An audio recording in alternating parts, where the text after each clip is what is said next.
এই যে দেখুন চিড়িয়াখানার গন্ডার, আর এই সেই গন্ডার যার চামড়া অনেক দল। আমরা মানুষকেও কিন্তু অনেক সময় মজার ছল বলে থাকি যে এই তোর গন্ডারের চামড়া।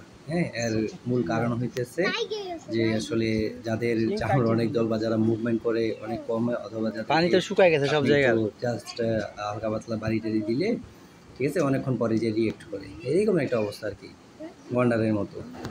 আর দেখুন পুরো জায়গাটা থেকে কিন্তু পানি অনেকটা শুকিয়ে গেছে, জাস্ট পানি আছে, মূলত গন্ডারটা কিন্তু ওই জায়গাতেই আছে।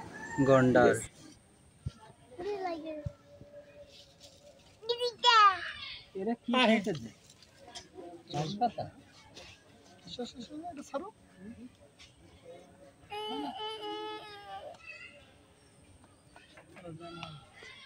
পানি খাচ্ছে, গুলা পানি খাচ্ছে, দেখছো আব্বু? এই পানি খাইতেছে, পানি খাইছে, দেখছো?